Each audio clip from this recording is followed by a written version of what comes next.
Trump வேணும்னா அவருக்கு அவரே பீத்திக்கலாம், தோல் தட்டிக்கலாம். நான் தான் நிறுத்தி வச்சேன். நீ நிறுத்தினதுக்கு என்ன ப்ரூஃப் இருக்கு? அவரோட ட்வீட் தான். இந்தியா என்ற ஒரு வல்லரசு என்பது இது வெறும் வல்லரசு அல்ல, ஒரு நல்லரசாகவும் இருக்க வேண்டும் என்பதுதான் இந்த அரசின் கண்ணோட்டமா இருக்கு. தவறு செய்த எந்த நாடா இருந்தாலும் பாடம் புகட்டும். அமெரிக்கா இன்னொரு நாடு மேல போர் தொடுக்கும், அந்த நாடு கிட்ட அணுகுண்டு இருந்தா அவங்க கிட்ட போக மாட்டோம், அவங்க கிட்ட வேற மாதிரி டீல் பண்ணுவாங்க. அவங்க கொரியா கிட்ட எப்படி டீல் பண்றான் பாருங்க, நார்த் கொரியா கூட. ஆனா இந்தியா என்ன பண்ணுச்சு? பாகிஸ்தான் கிட்ட அணுகுண்டு இருக்கு, வாடா பாக்கலாம் அப்படின்னு சொல்லிட்டு போட்டோம்.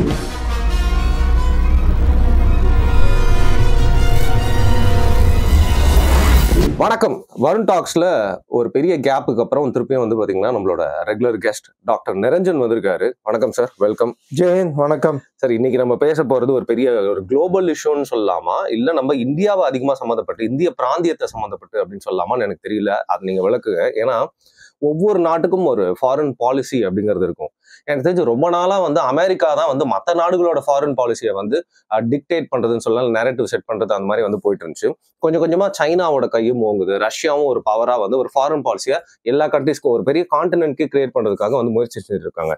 அந்த நேரத்துல மற்ற கண்ட்ரியில அகாமடேட் பண்ணி போக வேண்டிய ஒரு நிலைமை மாதிரி தான் இந்தியாவுக்கு பாஸ்ட்ல இருந்த மாதிரி தெரியுது. ஆனா இன்னைக்கு இந்தியா தங்களோட ஃபாரின் பாலிசிக்கு ஒரு நரேட்டிவ் செட் பண்ண ட்ரை பண்றது மட்டும் இல்லாம உலக அரசியல் அப்படிங்கிறது அமெரிக்காவை சுத்தியோ இல்ல யூரோப்பை சுத்தியோ இயங்குறதை தாண்டி இன்னைக்கு இந்தியன் ஓஷனை சுத்தி இயங்குறதுக்கான ஒரு காரணம் என்ன அப்படிங்கறது தெரிஞ்சுக்கலாம் தான் இன்னைக்கு இந்த டாபிக்கை எடுத்தேன். இதை குறித்து நீங்க டீப்பா நிறைய விஷயங்கள் சொன்னா ரொம்ப நல்லா இருக்கும் சார். ஒரு காலத்துல ஒரு 300 ஆண்டுகள் 400 ஆண்டுகளுக்கு முன்னாடி இந்த புவிசார் அரசியல் இந்தியாவை சுத்தி தான் நவந்துட்டு இருந்தது. அதாவது முகல்ஸ் டைம்ல அந்த மாதிரி சொல்றீங்களா? எல்லா உலக நாடுகளுமே அன்னைக்கு அமெரிக்கான்றது யாருக்கும் தெரியாது. 1497 1496 வரைக்கும் 1500s virtually 1500s வரைக்கும் வாட் வாஸ் அமெரிக்கா? காலனைஸ் பண்றதுக்கு முன்னாடி தெரியாதுங்கிறீங்க? யாருக்குமே தெரியாது. அமெரிக்காவோட மொத்த ஏஜ் வந்து நம்ம சென்னை சிட்டியோட ஏஜ்க்கு ஈக்குவல், அவ்வளவுதான். even more older அப்படின்னு நினைக்கிறேன். in fact even more older. மயிலை எல்லாம், திருமயிலை, திருவல்லிக்கேணி எல்லாம் even more older. so considering that America வந்து திரும்பி in fact America as a power வந்து 1900ஸ்க்கு அப்புறம் தான் ரைஸ் ஆகுறாங்க. எப்போ அவங்களுக்கு நேவல் மைட் கிடைக்குதோ, எப்போ வேர்ல்டு வார் 1ல வேர்ல்டு வார் 2ல அவங்களோட பார்ட்டிசிபேஷனால அந்த வேர்ல்டு வாரோட போக்கே சேஞ்ச் ஆகுதோ, அப்பதான் அமெரிக்கா ஒரு வல்லரசா மாறுது, ஒரு அப்பர் ஹேண்ட் வருது. அது வரைக்கும் அமெரிக்காவோட பொசிஷன் வந்து it was a continental power. North America, south America வரைக்கும் தான் அவங்கள சுருக்கி வச்சுக்கிட்டாங்க, அதை விட்டு வெளியே வரல அவங்க. அதுக்கு முன்னாடி யூரோப்ல அவங்க எந்த நாட்டுல இன்டர்ஃபியர் ஆனதாகவோ இல்ல எந்த போர்கள்ல அவங்க இன்டர்ஃபியர் ஆனதாகவோ நம்மளுக்கு வரலாறு எடுத்து பார்த்தோம்னா வர்ச்சுவலி நில். ஓகே, அது வரைக்கும் அவங்க பாட்டு பிசினஸ் கண்ட்ரியா இருக்காங்க. It is an isolationist strategy that America adopted. ஏன்னா அவங்களுக்கு பெரிய கப்பல் படை இல்லாதனால அமெரிக்கா தன்னைத்தானே தனிமைப்படுத்தி கொண்டாங்க. பிரச்சனை எல்லாம் இன்வால்வ் ஆகாம நம்ம வேலையை மட்டும் பார்க்கணும். என்னோட டொமைன் வந்து எனக்கு நார்த் அமெரிக்கா, சவுத் அமெரிக்கா என்னோட டொமைன். பிக் ஸ்டிக் பாலிசின்னு சொல்லிட்டு என் டொமைன்ல நீ நுழையாத, ஒன்றோ டாக்டர் அப்படின்வாங்க அது பேர். யுஎஸோட பிரசிடென்டா இருந்தவர். You don't involve into my domestic affairs.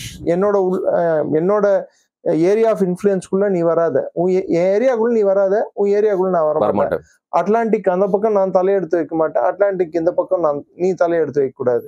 So அது one way of curtailing the Britain which was the global power. அன்னைக்கு நெரேட்டிவ் செட் பண்ணிட்டு இருந்தது பிரிட்டன். எல்லாரும் பிரிட்டன் செட் பண்ற நெரேட்டிவை ஃபாலோ பண்ணிட்டு இருந்தாங்க. வேர்ல்டு வார் 1ல அது கொஞ்சம் அடி வாங்கிச்சு, வேர்ல்டு வார் 2க்கு மொத்தமா அடி வாங்கிச்சு. பிரிட்டனோட dismantling of British power happened in no time. ஒரு 10 ஆண்டுகள்லயே அது முடிஞ்சிருச்சு. ஒரு காலனியா திருப்பியும் வந்து சுதந்திரம் அடைய ஆரம்பிச்ச உடனே இந்தியா, பிரைட்டஸ்ட் ஜுவல் இந்த பிரிட்டிஷ் கிரவுன் வந்து இந்தியா, அது போக ஆரம்பிச்ச உடனே அந்த பிரிட்டனுக்கு இருந்த அந்த ஆதிக்க சக்தியும் அந்த வல்லமையும் அந்த ஆளுமையும் வந்து அடிவாங்க ஆரம்பிச்சது. இப்ப யோசிச்சு பார்த்தா எல்லாருமே இந்தியா மேப் வந்து எல்லாருக்கும் ஞாபகம் வரும். அப்படி இல்ல, பாகிஸ்தானோட சேர்த்து அது கிரேட்டர் இந்தியாவா வந்து அவங்க வச்சிருந்தாங்க, ஒரு பெரிய அசெட்ல. பெரிய அசெட். அதுவும் இந்தியன் ஓஷனை கண்ட்ரோல் பண்ணிட்டு இருந்தாங்க. முக்கியமான நடுக்கடல், அதாவது பெருங்கடல், உரையாக்கடல், நடுங்கடல், மக்கள் அதிகம் வசிக்கக்கூடிய பகுதிகளில் இருக்கக்கூடிய கடல், வளம் சார்ந்த பகுதிகள் இருக்கக்கூடிய கடல், இந்த மொத்த ரீஜனையும் அவன் ஆக்கிபை பண்ணி வச்சிருந்தான். மேசிவ். அதனாலதான் பிரிட்டன் ஒரு வல்லரசா திகழ்ந்தது.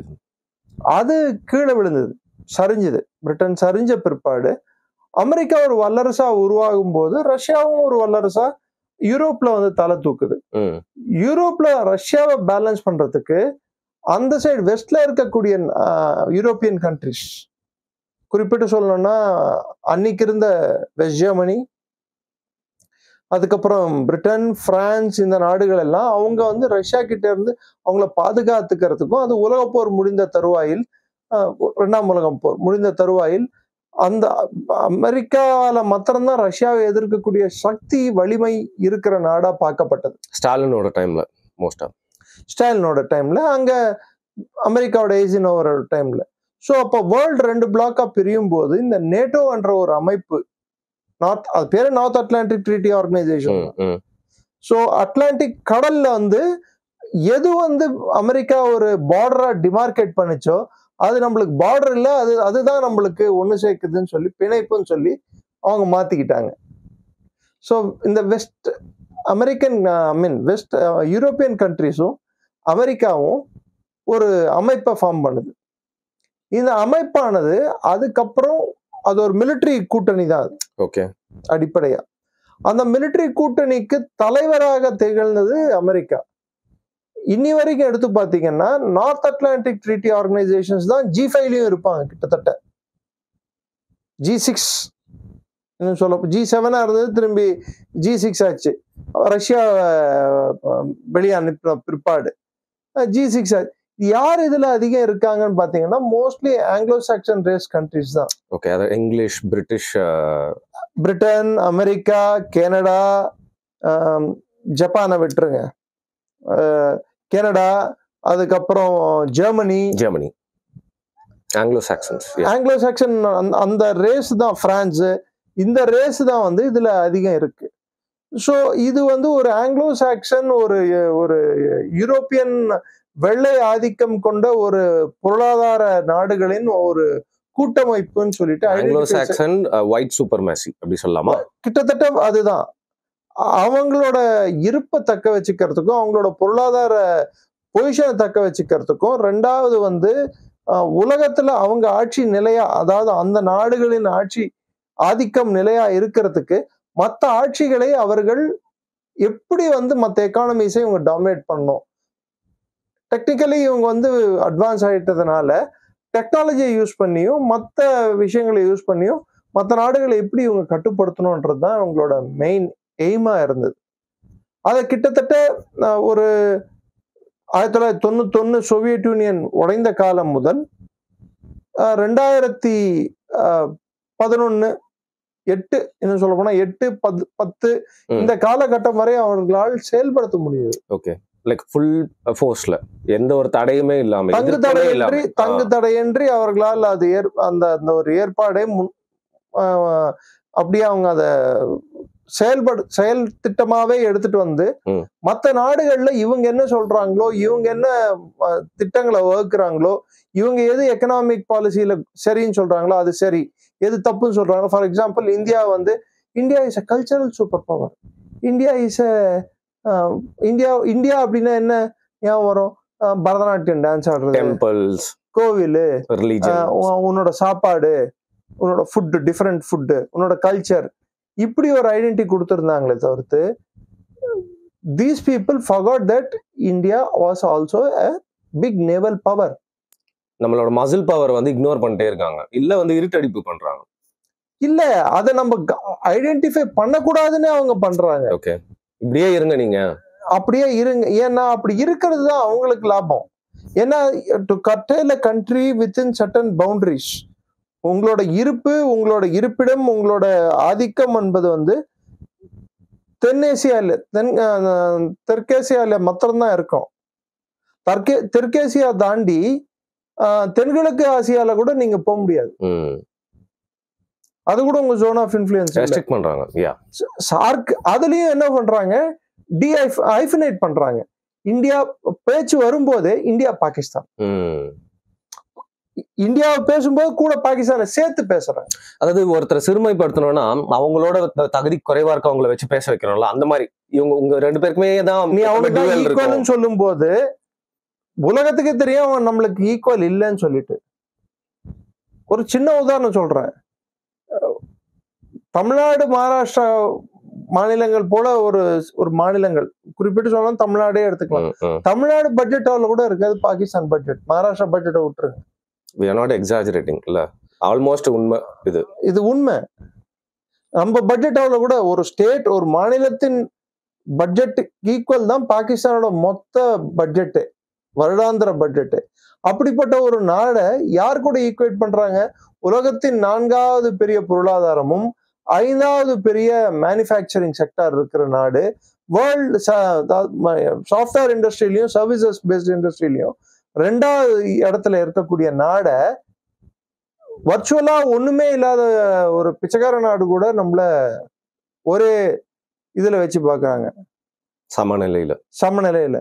இன்னும் கொச்சையா சொல்லணும்னா மலத்தையும் எல்லா 5 வகை பழ சாறையும் பக்கத்துல வச்சு 2 ஒண்ணுதான் சொல்ற மாதிரி இருக்கு. ரொம்ப எக்ஸ்ட்ரீமா போயிட்டீங்க sir. It's a fact. Pakistan is a country of dirt and sh. Okay, so நம்மள அங்கேயே ரெஸ்ட்ரிக்ட் பண்ணணும் அப்படின்னு பாக்குறாங்க. ஆமா, அந்த ஒரு எண்ணம் என்பது வெள்ளையர்களுக்கு, குறிப்பிட்டு சொல்லணும்னா அமெரிக்காவுக்கு, பிரிட்டனுக்கு என்னைக்குமே இருந்திருக்கு. அந்த ஒரு காலம், அந்த ஒரு காலகட்டம் என்பது 2014 இருந்து மெதுவா மாற ஆரம்பிக்குது. அதுக்கு பல்வேறு காரணங்கள். அமெரிக்காவோட உள்நாட்டு பிரச்சனைகள் 2016க்கு அப்புறம், ட்ரம்ப் வந்த அப்புறம், there is a rift down the middle in the American society. அது குறிப்பா வெள்ளை இனத்திற்கும் கருப்பு இனத்திற்கும் சொல்லலாமா, இல்ல மெக்சிகன்ஸ் அந்த மாதிரி நிறைய பேர் உள்ள வராங்க, இந்தியன்ஸ், எல்லா இனத்துக்கும் வெள்ளையர்களுக்கும் அப்படி வச்சுக்கலாம். them against everyone அப்படின்னு ஒரு சூழ்நிலை மாறுதாங்க. American polity was not as divided as it is now. அங்க இருக்கக்கூடிய அரசியல் சூழ்நிலை இவ்வளோ அப்படியே செங்குத்தா பிளந்திருக்கிறது இப்பதான் நம்ம பார்க்க முடியுது. ஏன்னா வெள்ளையர்களுக்காக மட்டுமே உருவாக்கப்பட்ட ஒரு அரசு, சட்டம் எல்லாமே அப்படிதான் இந்த கட்டமைப்பு எல்லாமே இல்ல. இன்னைக்கும் ரேசிஸ்ட் பாலிசி அமெரிக்கால இருக்குல்ல. மத்தவனுக்கு பாடம் எடுக்கிற அமெரிக்காவுக்கு அவன் என்ன ஒழுங்காட்டம், க்ளூக்ளக்ஸ் கிளான்னு சொல்லிட்டு ஒரு இனத்தையே அழிக்கிறதுக்கான ஒரு கிளானை ஏற்படுத்துறது எந்த கிளான்? எந்த நாடு? அமெரிக்கா தானே. அவங்க இந்தியால ஆணவ கொலைக்கு பிறப்பிடமே அமெரிக்கா தான். இன்னும் கான்ஃபெடரேட் ஃபிளாக் நிறைய மாகாணங்கள்ல அங்க இருக்கு. சோ அந்த சூழ்நிலையில நம்ம இன்னைக்கு எடுத்து பார்த்தோம்னா, பிரதமர் மோடி வந்த பிற்பாடு ஒரு மிகப்பெரிய மாற்றம் இந்தியால நிகழ்து. சார், இது இந்தியாவோட எவல்யூஷனா நீங்க பார்க்காம பிரதமர் மோடி வந்த பிற்பாடுன்னு நீங்க சொல்றதுக்கான காரணம் என்ன? ஏன்னா ஒரு கண்ட்ரியாவே நம்ம க்ரோ ஆயிட்டு தானே வந்துட்டு இருக்கோம். அதுக்கு நான் ரீசன் சொல்றேன். சம்டைம்ஸ் இந்தியா கிட்டத்தட்ட நான் ஐ மைட் பி என்ன சொல்றது, ஒரு இந்து சூனிஸ்டா கூட நீங்க கிளாசிஃபை பண்ணலாம். ஆஞ்சநேயருக்கு ஒரு பிரச்சனை இருந்தது. அவரோட பலம் அவருக்கே தெரியாதான், யாராவது சொன்னா மாத்திரம்தான் தெரியும். அது மாதிரி இந்தியாவோட பலம் இந்தியாவுக்கு தெரியாது, யாராவது சொன்னா மாத்திரம்தான் தெரியும். This point I'm totally taking it. அது உண்மைதான். சோ அந்த பலத்தை நம் தெரிந்து கொண்டது, அதை வெளிப்படையாக நிரூபிக்க ஆரம்பித்தது, அதை நிலைநாட்டியது இந்த 10 ஆண்டுகளில். இந்த பிரதமர் மீது பல்வேறு குற்றச்சாட்டுகள் இருக்குது. அவர் அந்த நாடுக்கு சுத்தி பார்க்கிறாரு, இந்த நாடுக்கு சுத்தி பார்க்கிறாரு, இங்க போறது இல்ல, அங்க போறது. இங்க இருக்கிற எதிர்கட்சிகள் என்ன சொல்றதை கேட்கறதுக்கு, அப்கோர்ஸ் எதிர்கட்சிகள் சொல்றதையும் கேட்கறது பிரதமரோட கடமைதான். ஆனா எதிர்கட்சிகள் கவர்மெண்ட் இதுதான் பண்ணோம் அதுதான் பண்ணோம் டிக்டேட் பண்ண ஆரம்பிச்சாங்கன்னா, அப்போ ஆளுங்கட்சின்னு ஒண்ணு தேவையில்லை, அவங்களுக்கு மேண்டேட்டே தேவையில்லை. கரெக்டா? சோ இந்த 10 ஆண்டுகள்ல என்ன நம்ம நம்மளோட பலத்தை பறைசாற்றுறதுக்கு அதுக்கு நான் சொல்றேன். இந்த அட்லாண்டிக் ஓஷனை ஒட்டி இருந்த ஒரு கட்டமைப்பு, அரசியல் கட்டமைப்பு, புவிசார் கட்டமைப்பு மெதுவா டிஸ்மேண்டில் ஆக ஆரம்பிச்சது, பார்க்க ஆரம்பிச்சது. அதற்கு முக்கியமான காரணம் rise of China, rise of India. Of course இந்தியாவுக்கு சைனாக்கும் பல விஷயங்கள்ல கருத்து வேறுபாடு இருக்கு, பிரச்சனைகள் இருக்கு, இல்லைன்னு நான் சொல்ல மாட்டேன். சைனா இந்தியாவை அச்சுறுத்தல தான் பாக்குது, இந்தியா சைனாவை எப்பவுமே அச்சுறுத்தல தான் பாக்குது. ஆனா இவர்கள் வளர்ச்சி யூரோப்பின் வீழ்ச்சி ஆக மாறியுள்ளது. 2வது, யூரோப் பண்ண இன்னொரு மிகப்பெரிய தவறு, கண்மூடித்தனமாக வந்த அவங்களோட இமிகிரேஷன் பாலிசி அவங்க ஒழுங்கா வச்சுக்காம கண்மூடித்தனமாக அவர்கள் வரும் அகதிகளுக்கெல்லாம் இமிகிரேஷனை இன்னைக்கு அது வெடிச்சு வெளில வருது இல்ல, we can see a lot of பல பகுதிகள் வந்து இன்னைக்கு அவங்க எதை வந்து ஆங்கிலோ சாக்சன் ரேஸ்ன்னு சொல்லிட்டு அவங்க பறைசாற்றி கொண்டு தோள் தட்டி கொண்டு இருந்தாங்களோ இன்னைக்கு அவங்க மைனாரிட்டியாகவும் சிரியா மற்றும் பல நாடுகளில் இருந்து புலம்பெயர்ந்தவர்கள். பர்மிங்ஹாம்லாம் ஃபுல்லா நீங்க பாத்தீங்கன்னா அவங்களோட கண்ட்ரி, பாகிஸ்தான், குறிப்பிட்ட பாகிஸ்தானியர், Pakistan London itself is now is called as Londonistan தான். குரூமிங் கேங்ஸ் இதெல்லாம். ஸோ அங்க இருக்கிற கல்ச்சர், அடிப்படை கல்ச்சர் கலாச்சாரமே வந்து மெதுவா யூரோப்ல மாற ஆரம்பிக்குது. ரெண்டாவது, அவங்களோட பாப்புலேஷன் வளர்ச்சி விகிதம் கம்மியாகுது. பொருளாதாரம் மந்த நிலை, தேக்க நிலையே எட்டுது. வேலை வாய்ப்பும் கம்மியாகுது. ஸோ மந்த நிலை, தேக்க நிலை எட்டுது. மூணாவது முக்கியமான பாயிண்ட், அமெரிக்கா வந்து டிஃபென்ஸ் ஸ்பெண்டிங்கை வந்து அவங்க உன்னோட பாதுகாப்புக்கு நான் ஏன் உத்தரவாதம் கொடுக்கணும், உன் பாதுகாப்புக்கு நீயே கவலைப்படாதப்போ நான் ஏன் கவலைப்படணும்ன்ற ஒரு மனநிலைக்கு அமெரிக்க அரசாங்கம் குறிப்பிட்டு ட்ரம்பின் காலகட்டத்தில் அதை எட்டுகிறார்கள். இதுக்கு முன்னாடி இருந்த ஆட்சியில, இப்பயும் இதுக்கு முன்னாடி இருந்த ஆட்சியில சொன்னாங்க, இந்த மாதிரி செய்யவே ஆரம்பிச்சாங்க. ஏன்னா டிஃபென்ஸ் ஸ்பெண்டிங் வந்து அவங்க அட்லீஸ்ட் நீங்க உங்களோட மொத்த ஜிடிபில 2% நீங்க ஸ்பெண்ட் பண்ணணும் பாதுகாப்புக்கு. இவங்க என்ன பண்றாங்க, 1.5%, 1.3%, 1.2% ஸ்பெண்ட் பண்ணிட்டு இந்த இமிகிரேஷன்ல இருந்து அகதிகளா வரவங்களுக்கு மொத்த காசை ஸ்பெண்ட் பண்ணிட்டு இருக்காங்க. இது அவங்களுக்கே பிரச்சனையா மாறுறது. அது நான் ஏன்டா மூணு தலைவலியை நான் ஏன்டா என் தலைவலியை பண்ணணும்னு பாக்குறாங்க அப்படின்னு சொல்லிட்டு இப்போ அமெரிக்கா சொன்ன உடனே America your security is your headache அப்படின்னு சொல்ல ஆரம்பிச்சாங்க. ரெண்டாவது, நீங்க ஒண்ணு அடிப்படையா புரிஞ்சுக்கணும், இந்த ரஷ்யா யுக்ரைன் போரே எடுத்துக்கோங்க. ரஷ்யா யுக்ரைன் போரானது எதனால் வந்தது? இதே ரஷ்யா வந்து ஒரு காலகட்டத்தில் ஒரு 25 ஆண்டுகளுக்கு முன்னாடி they were willing to join the NATO. அதை நிராகரிச்சது யாரு? நேட்டோ தானே நிராகரிச்சாங்க, அமெரிக்கா அப்படி சொல்லலாம். இன்னைக்கு ரஷ்யாவோட ஸ்பியர் ஆஃப் இன்ஃப்ளூயன்ஸ் ஒண்ணு இருக்கு.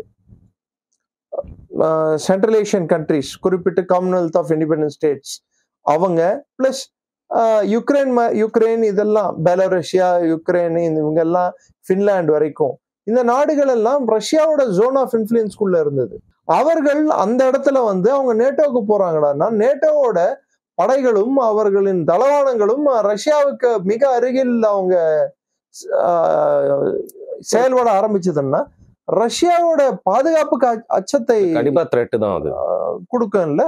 ஸோ அப்ப ரஷ்யா வந்து அதனால ஃபர்ஸ்ட் கேக்கசஸ்ல வந்து பிரச்சனையை உண்டாக்குனாங்க. அதுக்கப்புறம் அவங்களோட யுக்ரைன் 2014 ஒரு டெரிட்டரி அனெக்ஸ் பண்ண அப்புறம் இப்போ டான்பாஸ்க் ஏரியாவை இப்போ அனௌன்ஸ், அதாவது இப்போ இருக்கிற பிரச்சனை டான்பாஸ்க் அப்படின்ற ரஷ்ய மக்கள் அதிகம் வசிக்கக்கூடிய பிரச்சனை இடத்த வந்து இவங்க ஆக்கியபை பண்ண, அதால பிறந்ததுதான் யுக்ரைன் போர். இந்த யுக்ரைன் போரை வந்து வளர்த்து விட்டது, அதுக்கு எண்ணெய் ஊத்தி அதை கொழுந்து விட்டு எரிய விட்டது யார்? நேட்டோ ஒரு பங்கு வகிச்சதுன்னா அதோட 2 மடங்கு அதிகம் அதுக்கு பணம் கொடுத்து உதவி செய்தது அமெரிக்கா. ட்ரம்ப் வந்த உடனே என்ன சொன்னாரு, நான் இந்த போரை நிறுத்துவேன் அப்படின்னு சொல்லிட்டு சொன்னார். போரை நிறுத்த முடிஞ்சுதா? நிறுத்த முடியல.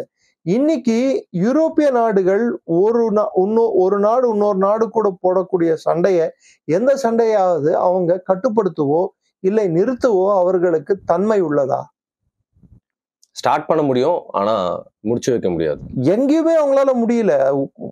நான் வெறும் ரஷ்யா யுக்ரைன் போற மாத்திரம் நான் சொல்ல, அரப் இஸ்ரேலி வார மாத்திரம்.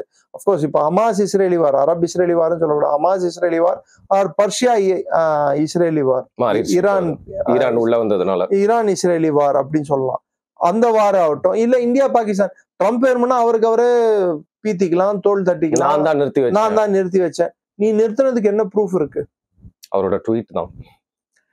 One cannot be judged for his own cause. இல்ல அப்படிதான் அது பார்க்கணும். Let me tell you, there is a clause in jurisprudence. சட்டத்துல வந்து ஒரு கிளாஸ் இருக்கு. கிளாஸ்ன்னு சொல்ல மாட்டாங்க, அது ஒரு கோட்பாடுன்னே சொல்லுவாங்க. One cannot be judged for his own cause அப்படின்னுவாங்க. அதாவது நான் சொன்னேன் பத்தியா, நான் சொன்னதுதான் சரி அப்படின்னு சொன்னா நீ சொன்னது சரின்னு எப்படி ஆகும்? வருண் வந்து சரியான ஆள் இல்ல, யார் சொன்னா? நான் சொல்றேன். So you cannot be judged for your own cause. நான் தப்பன்ல, ஆமா நான் தப்பன்ல. எப்படி சொல்ற? நான் சொல்லிட்டேன்ல தப்பான்லன்ட்டு, நம்பிதான் நீ. இது ட்ரம்பின் போக்காக இருக்கிறது. இந்த காலகட்டத்தில் இதே இந்தியாவோட அரசியல் உள்நாட்டு கட்டமைப்பு ஒரு 30 வருஷமா உலக நாடுகளும் சரி, இன்னும் சொல்ல போனா குறிப்பிட்டு ஐரோப்பிய நாடுகள், அமெரிக்கா போன்ற நாடுகள் இந்தியால அரசியல் நிலையற்ற தன்மையை நாடினார்கள். உருவாக்க முயற்சி செஞ்சாங்கன்றீங்க. உருவாக்குனாங்க அரசியல்ல நிலையற்ற தன்மை. அதாவது கொயிலேஷன் கவர்மெண்ட்ஸ்ன்றது ஒரு நம்மளுக்கு கவர்மெண்ட் இருந்தது, பட் பாலிசிஸ் ஒழுங்கான பாலிசிஸ் வகுக்க முடிஞ்சதா? முழு வீச்சுல செயல்படுத்தப்பட முடியாம இருக்கும். தன்னலை கொண்ட ஒரு வெளிநாட்டு கொள்கையை நம்மளால செயல்படுத்த முடிஞ்சதா? ஏன்னா அரசை உடச்சு விட்டுறலாம் எப்போ வேணாம் அப்படிங்கிற ஒரு த்ரெட் இருந்துட்டே இருக்கிற மாதிரி. எப்பயுமே அந்த தலை மேல கத்தி தொங்கிட்டே இருந்தது. மறந்துடக்கூடாது, வாஜ்பாய் அரசு விழறதுக்கு முன்னாடியும் ஃபாரின் பாலிசி ஒரு காரணமா, சில விஷயங்கள் காரணமாச்சு. நம்மளோட பொக்ரான் அணுகுண்டு சோதனை, அதுக்கு அப்புறம் வந்த சாங்ஷன்ஸ், விஷ்ணு பாகவத்தோட இஷ்யூ. விஷ்ணு பாகவத் பல விஷயங்கள்ல, அன்னைக்கு இருந்த நேவி சீஃப் பல விஷயங்கள்ல அரசுக்கு எதிரான போக்கை எடுத்திருந்தார். அவர் ஒரு லெஃப்ட் சிந்தனை கொண்ட நபரை அவர் மனைவியாக இருந்தார். ஸோ பல விஷயங்கள் இதற்கு காரணமா அமைந்தது. குறிப்பிட்ட வெளிநாட்டு கொள்கை ஒரு காரணம். அதுக்கப்புறம் மன்மோகன் சிங் ஆட்சி காலத்திலையும் நீங்க எடுத்து பாத்தீங்க, 2008 நம்பிக்கையில்லா தீர்மானம் பாஸ் ஆனது இண்டோ யூஎஸ் நியூக்ளியர் டீலுக்காகத்தான், உள்நாட்டு பிரச்சனைக்காக இல்லை. ஸோ இந்தியால வந்த பல இந்த கூட்டாட்சிகள், கோயிலேஷன் கவர்மெண்ட்ஸ், இதோட வெளியுறவு கொள்கையானது ஒரு குழப்பமான ஒரு வெளியுறவு கொள்கையா தான் இருந்தது. அது ஒரு தொலைநோக்கு பார்வையுடன் வகுத்த வெளியுறவு கொள்கைகள் அப்படின்னு சொல்ல முடியாது. தற்காலிகமாக இந்தியாவின் இருப்பை தக்க வைத்துக் கொள்ளவும், குறிப்பிட்ட அந்த அரசியல் கட்சி எந்த கட்சி ஆள்கிறதோ அவர்கள் போக்கை, அவர்கள் என்ன நினைக்கிறார்களோ அந்த போக்கை கடைபிடிக்கவும், போற போக்குல தண்ணி எந்த டைரக்ஷன்ல போதோ அந்த டைரக்ஷன் நம்மளும் ஃப்ளோ ஆயிடலான்ற மாதிரி ஒரு பாலிசி வச்சிருந்தாங்க. அது மாற்றப்பட்டது 2014. ஏன்னா மெஜாரிட்டி கவர்மெண்ட் 30 வருஷம் கழிச்சு இந்தியாவுக்கு வந்தது 2014. 282 சீட்டும், அதுக்கப்புறம் 303. அதுக்கப்புறம் நீங்க பாத்தீங்கன்னா இந்தியாவோட தன்னிச்சையான ஒரு வெளியுறவு கொள்கை ஸ்டார்ட் ஆச்சு. The outreach became prominent. ரெண்டாவது, இந்திய பெருங்கடலுக்குன்ட்டு ஒரு வேல்யூ இருக்கு, அதுக்கு இந்தியாதான் அரசன், அதற்கு என்ன ஏற்பாடுகள் ராணுவ ரீதியில் மற்ற ரீதியில் பண்ணணும் அப்படின்னுமோ அது எல்லாத்தையும் நம்ம கையில் எடுத்தோம். உதாரணத்துக்கு பல நாடுகள் நம்மளை பல கட்டங்களில் எதிர்த்த போதும், அவர்கள் பொருளாதார சரிவை சந்திக்கும் போது நாமே முன்வந்து அந்த நாடுகளுக்கு உதவி செய்தோம். யார் நமக்கு எதிராக திரும்பினார்களோ, உதாரணம் ஸ்ரீலங்கா 2022, மாலத்தீவு, இன்னைக்கு பிரதமர் மோடிய எதிர்த்த அதே மாலத்தீவு ஒரு வருடம் முன்னாடி இன்னைக்கு அவங்களோட இண்டிபெண்டன்ஸ் டேக்கு அவங்க சீஃப் கெஸ்டா கூப்பிடுறாங்க. சோ மாற்றங்கள் உங்கள் கண் முன்னாடி நடக்கின்றன. இலங்கை தான் திருந்த மாட்டேங்குது. திருந்தறதுக்கான வாய்ப்பு ஏன் இல்லைன்றான்னா, என்னைய வரைக்கும் அந்த சின்னல இனவெறி அவங்கள இருக்கோ அது வரைக்கும் இலங்கை மாறாது. ஆனால் நான் இலங்கை தமிழர்களுக்கு எதிரானவன் அல்ல, இலங்கை தமிழர்களை ஒடுக்கும் அந்த சின்னல அரசுக்கு, பேரினவாதம், அந்த இனவாதத்துக்கு எதிரானவன். So now there is a fundamental difference between Tamil மக்களுக்கும் ஒரு ஏக்கத்துக்கும் நாம வித்தியாசத்தை நம்ம புரிஞ்சுக்கணும். இந்த அரசானது அந்த அந்த அந்த விஷயத்தை புரிஞ்சுக்கிட்டதுனால்தான் தமிழ் மக்கள் வாழும் பல பகுதிகளில் அவங்க கட்டமைப்புகளை அதிகப்படுத்தி உள்ளார்கள். தமிழ் பாப்புலேஷனுக்கு ஸ்பெண்டிங்கை அதிகப்படுத்தினாங்க. அது மலைவாழ் தமிழர்களாகட்டும், இல்ல மட்டக்களப்புல இருக்கக்கூடிய தமிழர்களாகட்டும், இல்ல யாழ் தமிழர்களாகட்டும், இல்ல வன்னி தமிழர்களாகட்டும், இங்க எல்லா இடத்துலயும் டெவலப்மெண்ட் ப்ராஜெக்ட்ஸ் மோடி கவர்மெண்ட் பீரியட்ல இம்ப்ளிமெண்ட் ஆச்சு. அவங்க இம்ப்ளிமெண்ட் பண்ண ப்ராஜெக்ட்ஸ் எல்லாமே சில நேரங்கள்ல ஸ்ரீலங்கன் கவர்மெண்ட்டுக்கே கூட அது ஜீர்ணிக்கும் வகையில் இல்லாமல் இருந்தது. உதாரணத்துக்கு எல்லாருக்கும் தெரிந்த உண்மை, ராஜபக்சேக்கு மோடிக்கும் வந்து ஒரு சுமூகமான ஒரு உறவு இல்லைன்றது. இன்ஃபேக்ட் ராஜபக்சே இந்திய அரசாங்கத்தின் மீதே வெளிப்படையாக 2015 பகிரங்கமாக குற்றம் சாட்டினது என்னடான்னா, மோடி அரசாங்கத்தின் உளவுத்துறை தான் என் ஆட்சியை கவிழ்த்தது அப்படின்னு சொல்லிட்டு. நான் தோற்பதற்கு காரணம் வந்து அவங்க தான். மைத்ரபால சிறிசேனா ஜனாதிபதி ஆவதற்கு காரணம் வந்து மோடி அரசு தான் அப்படின்னு சொல்லிட்டு ஓப்பனா பகிரங்க குற்றச்சாட்டு இது. நீங்க நெட்டை செக் பண்ணி பாருங்க. அது மாதிரி குற்றச்சாட்டு பண்ணாங்க. ஆனா இந்திய அரசின் நிலைப்பாடு வந்து மக்கள் வேற, இயக்கங்கள் வேற. மக்கள் சார்ந்த பிரச்சனைகளை மக்கள் சார்ந்த பிரச்சனைகளாகவே நம்ம அணுக வேண்டும் அப்படின்னு சொல்லிட்டு அணுகணும். அதுல பல நாடுகள் இன்க்ளூடிங் ஆப்பிரிக்க நாடுகள், மற்ற நாடுகளுக்கு ஒரு வாய்ஸா இந்தியா மாற ஆரம்பிச்சு உலக அரங்கில். அவர்கள் பிரச்சனைகளையும் அவர்கள் எண்ணோட்டத்தையும் பிரதிபலிக்கும் வண்ணம் the voice of global south அப்படின்னு சொல்லுவாங்க பாத்தீங்களா, அந்த குளோபல் சவுத் அப்படின்றதுக்கு வந்து ஒரு வாய்ஸா மாற ஆரம்பிச்சது. இந்த இதே விஷயத்த நேரு ஒரு காலத்துல பண்ணார். ஆசியாவின் ஆசிய ஜோதி, அதாவது அவர் பறவையை பறக்க விடுறது. ஆனால் பலம் இல்லாம வெறும் கையில பறவையை பறக்க விடக்கூடாது. கையில அம்பும் ஆயுதமும் வச்சுக்கிட்டு நீங்க பறவையை அமைதின்னு சொன்னா நம்புவான்.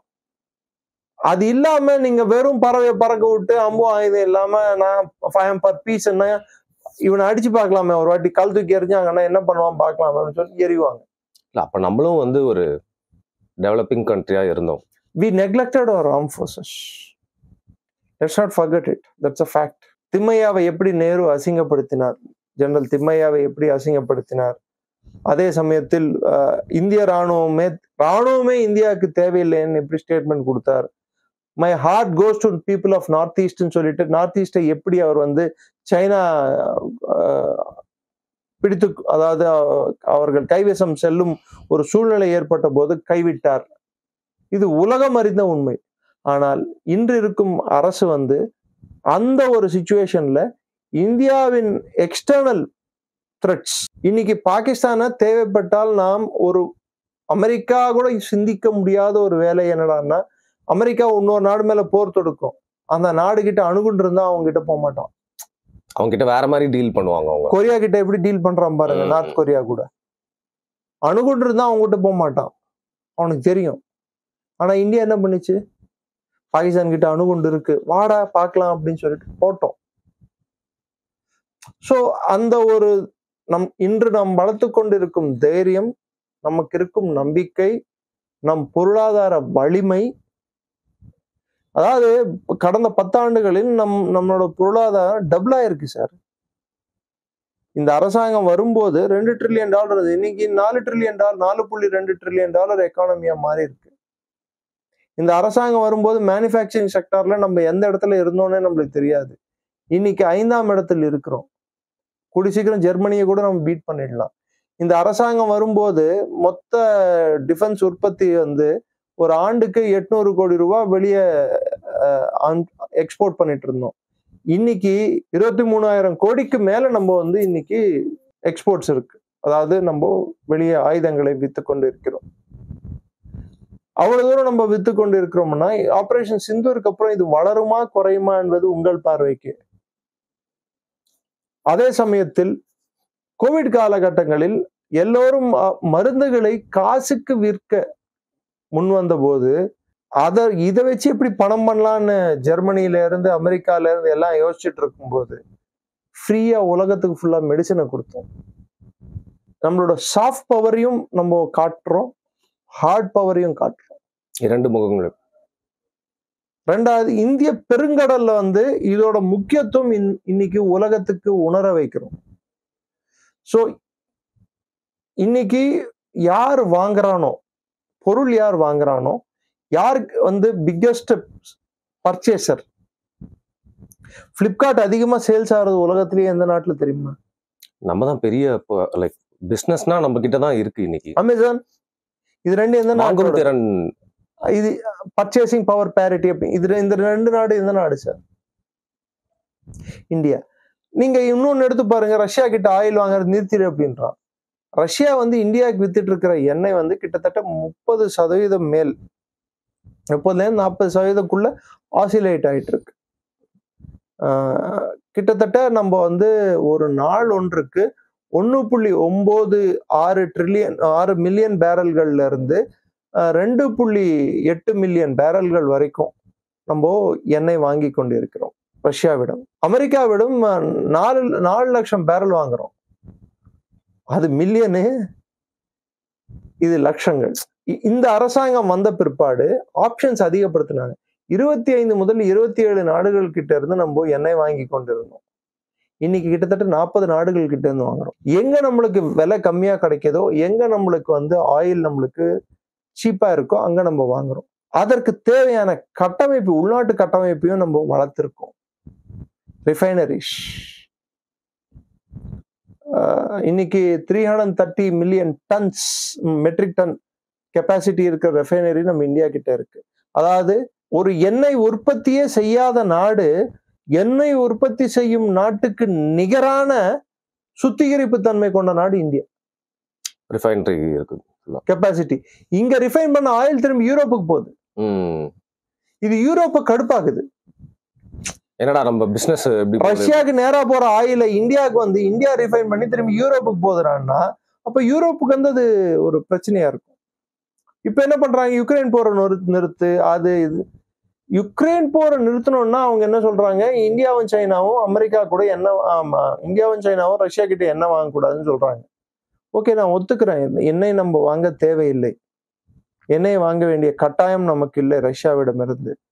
ஆனால் நீங்க தானே சொன்னீங்க, பொருளாதார தடைக்கு பின் எந்த விலை தீர்மானிக்கப்பட்டுள்ளதோ அந்த விலைக்கு நீங்கள் ரஷ்யாவிடம் இருந்து எண்ணெய் வாங்கி கொள்ளலாம் அப்படின்னு சொல்லிட்டு. 80% of the Russian oil is purchased by basically by 3 countries. Brazil, first China, second India, third Brazil. So நம்ம தான் அதிகம் வாங்குறோம். அதுல எந்த ஒரு கருத்து வேறுபாடும் நம்மளுக்கு வேணாம். ஆனா அந்த போர் அங்க நிறுத்தாம இருக்கிறதுக்கு காரணம் நீங்க இல்லையா? அங்க ஜெலன்ஸ்கியால வந்த போரை ஜெலன்ஸ்கியை அகற்றினால் மட்டும்தான் முடியும். அவனை வச்சே பண்ண முடியாது. புட்டின் வந்து அதுக்கு ஜெலன்ஸ்கி இருக்கிறத ஒத்துக்கிட்டாருனாலோ, ஜெலன்ஸ்கி கண்டினியூஷன் இஸ் பாசிபிள் அப்படின்னா, அப்ப புட்டின் போட்ட இத்தனை நாள் போட்ட சண்டை, இத்தனை நாள் நடந்த தோல்வியை ஒத்துக்கிற மாதிரி கிட்டத்தட்ட வந்து சண்டையை ஜெயிச்சும் அது தோற்ற மாதிரி ஆயிடும். அதை புட்டின் வந்து விட்டு கொடுக்க மாட்டார்.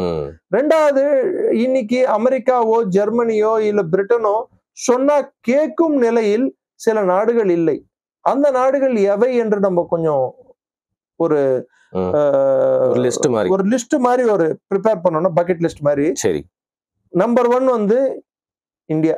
இன்னைக்கு Indian foreign policy is an independent foreign policy. America கூட என்ன ரிலேஷன்ஷிப் வச்சுட்டு இருக்கோமோ அது அமெரிக்கா கூட மாத்திரம்தான்.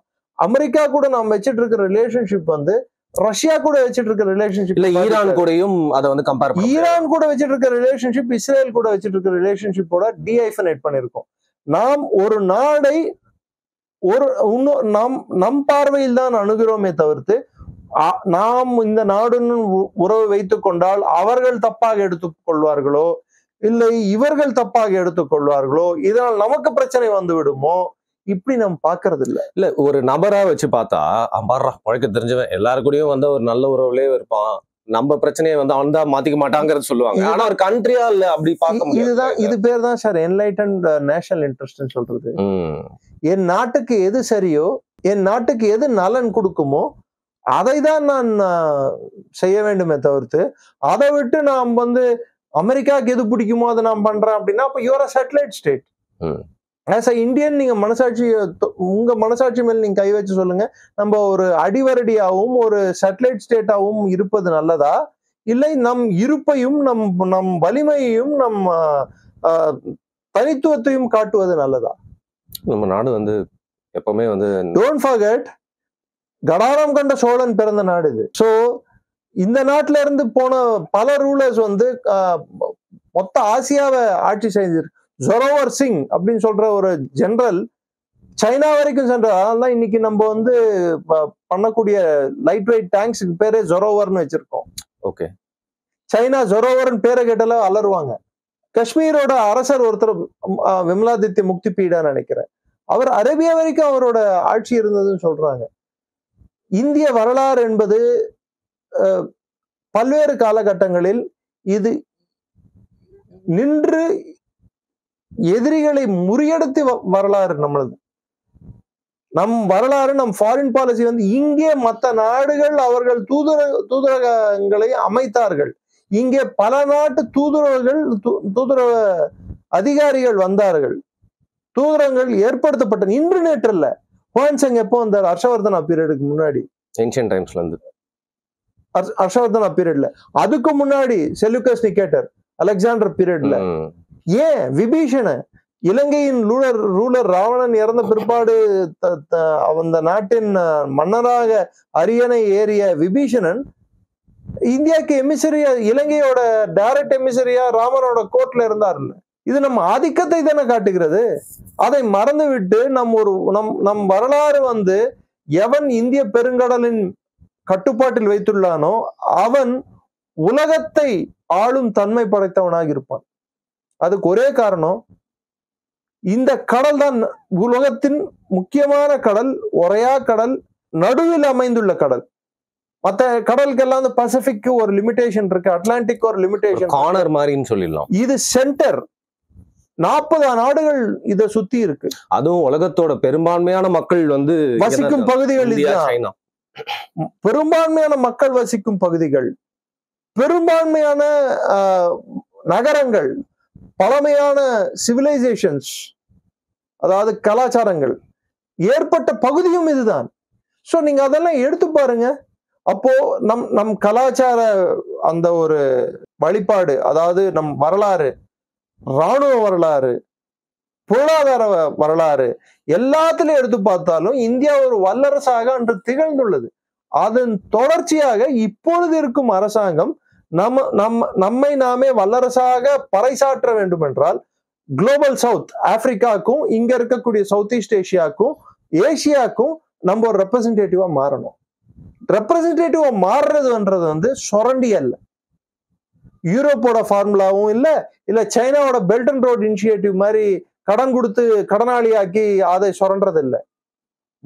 வாழ விடு, எவ்ரிஒன் லிவ்ஸ். நட்பு பாராட்டுவது என்பது எப்படி என்பது இந்த அரசு ஒவ்வொரு நாட்டுக்கும் கத்து கொடுத்துட்டு இருக்கு. நீ ஒரு கிரைசிஸ்ல இருந்தா, உதாரணத்துக்கு ஸ்ரீலங்கா வந்து ஒரு கிரைசிஸ்ல இருந்தது. அவங்களோட கொலம்போ டாக் வந்து பெரிய பிரச்சனையில மாட்டிட்டு இருந்தது. அவங்க வந்து அந்த சேல் பண்ண வேண்டிய கட்டாயத்துல இருந்தது கொலம்போ டாக் யார்டு. அதை Mazagon ship building yard, Mazagon dock limited, ship building yard லிமிடெடுக்கு வந்து $53 மில்லியன் விற்கிறாங்க.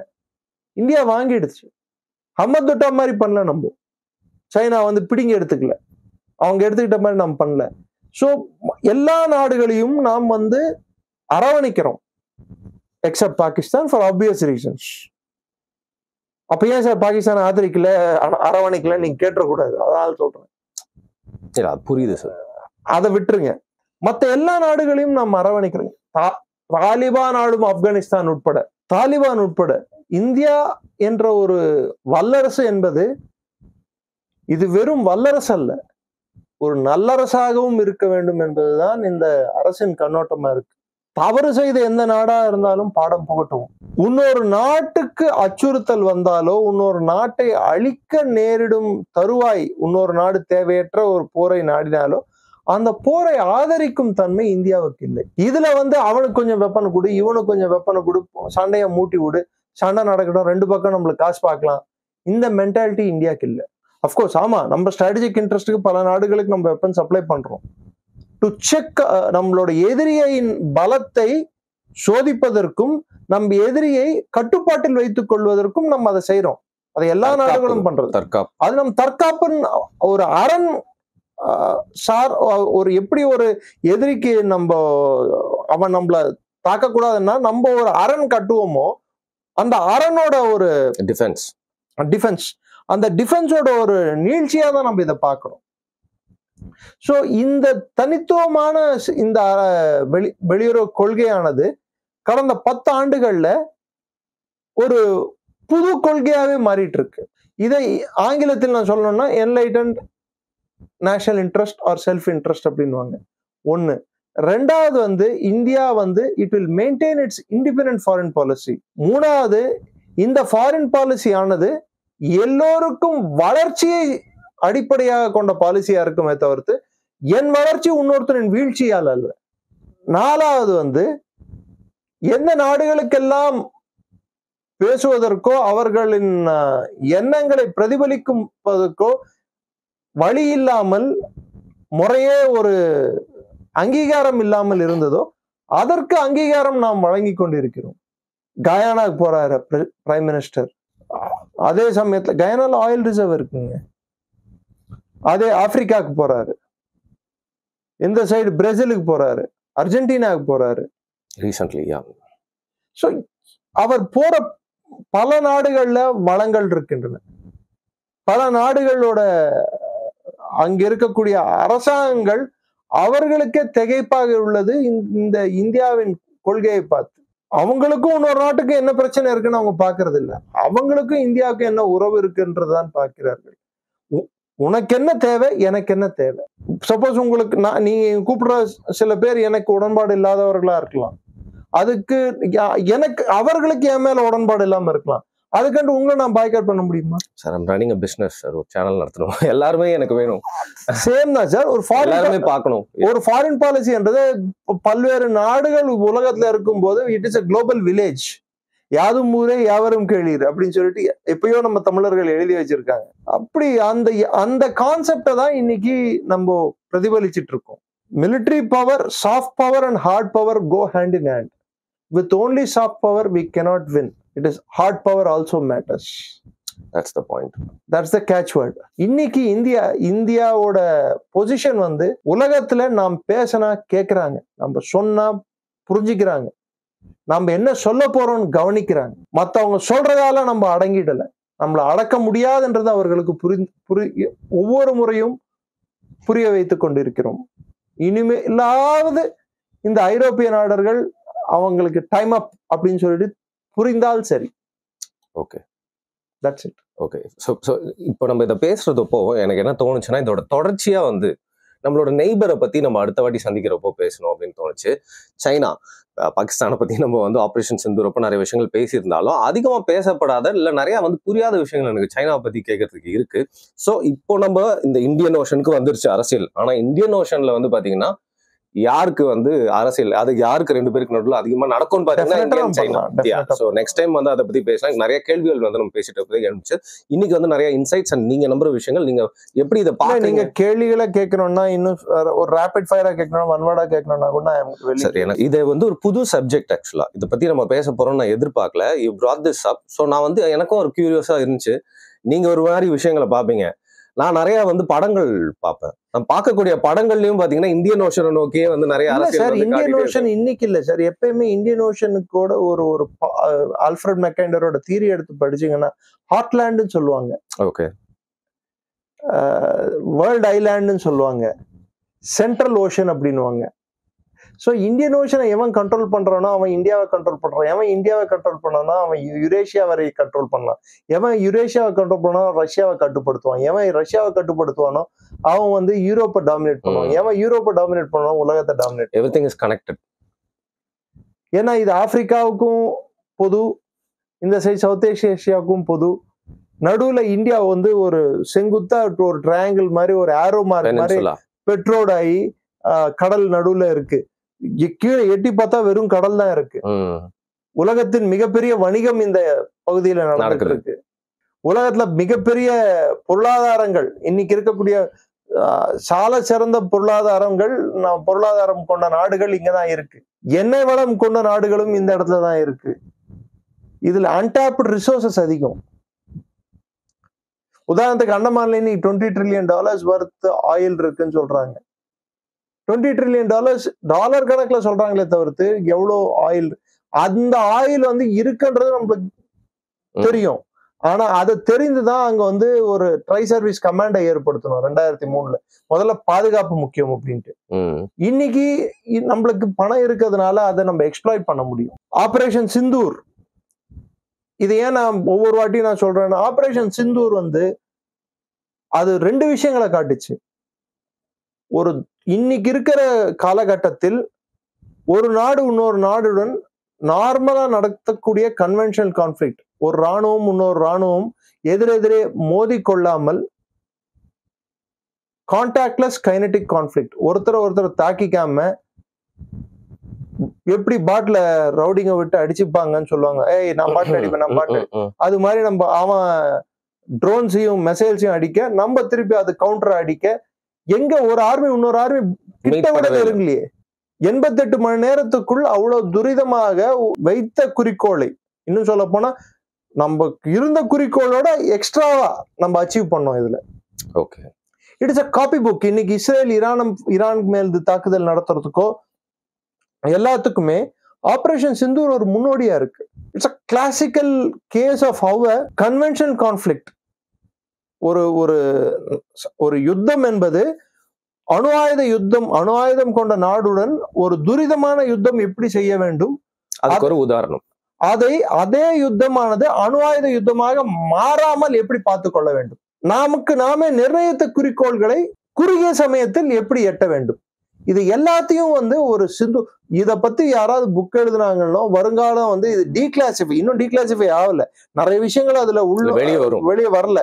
சோ அது ஒரு நாள் டீக்ளாசிஃபை ஆச்சுன்னா it will be a classic. இன்னைக்கு உலகம் வியந்து பாக்குது. இப்ப அமெரிக்காவுக்கு இந்தியா மேல கோபம் இருக்கிறதுக்கு ஆட்டோமேட்டிக் கோபம் இருக்கும். F-35 ஒரு பிளேன் அவன் பண்ண மேனுஃபேக்சர் பிளேனை திருவனந்தபுரம் ஏர்போர்ட்ல இறக்கி வச்சிருந்தான். அவன் நம்மளுக்கு GE இன்ஜின் கொடுக்கல. நம்ம என்ன பண்ணோம், AMCAக்கு அதாவது மீடியம் ரேஞ்ச் காம்பேட் ஏர்கிராஃப்ட் அப்படின்னு சொல்லுவாங்க, advance medium range combat aircraft, அது இண்டிஜினியஸா நம்ம டெவலப் பண்ற ஏர்கிராஃப்டுக்கு சஃப்ரான் அப்படின்னு சொல்லிட்டு பிரெஞ்சு இன்ஜினை இந்தியாலேயே உள்நாட்டு இன்ஜினியை உற்பத்தி பண்றதுக்கு நம்ம பணம் இன்று நம்மிடம் இருக்கிறது, கையிருப்பு இருக்கிறது செலவு செய்வதற்கு. சார் 2 லட்சம் கோடி சார் இந்த அரசாங்கம் வரதுக்கு முன்னாடி டிஃபென்ஸ் பட்ஜெட், இன்னைக்கு 6 லட்சம் கோடி சார் அதிகரிச்சிருக்கு. நம்ம இன்னைக்கு நேவி மேல ஸ்பெண்ட் பண்ணிட்டு இருக்கிற காசு ஒரு ப்ளூ வாட்டர் நேவி, ஒரு பெருங்கடலை கட்டுப்படுத்தும் வண்ணம் நமக்கு அந்த நேவி வேணும். அது இன்னைக்கு எவ்வளவு பெரிய நேவியா இருக்குன்னு நீங்க நினைக்கிறீங்க? இப்போ INS அரிஹந்த், அரிகாட் 2 SSBN இருக்கு. 3வது INS அரிதமன் அப்படின்னு சொல்லிட்டு இன்னொன்னு வரப்போகுது. இதற்கு பணம், இந்த பணம் எங்க இருந்து வந்ததுன்னு நினைக்கிறீங்க? நம்மளோட உள்நாட்டு கொள்கைகள், அதாவது பொருளாதார கொள்கை, அரசியல் ஸ்திரத்தன்மை இருந்தா மட்டும்தான் பொருளாதார கொள்கை, வெளியுறவு கொள்கை, இராணுவ கொள்கை, உள்நாட்டு பாதுகாப்பு கொள்கை 4ம் ஒரு சமநிலை எட்ட முடியும். அரசியல் ஸ்திரத்தன்மை இல்லாதப்போ இந்த 4ல ஏதாவது ஒண்ணு இம்பேலன்ஸ் வரும். அந்த இம்பேலன்ஸ் ஆனது ஏற்பட்டால் அது நாட்டுக்கு ஒரு அச்சுறுத்தலாக மாறும். ஜிஎஸ்டி அதிகரிச்சதால என்னாச்சு, அதிகம் பணம் கையில கிடைக்க ஆரம்பிச்சது அரசாங்கத்துக்கு, டாக்ஸ் கலெக்ஷன் அதிகமாச்சு.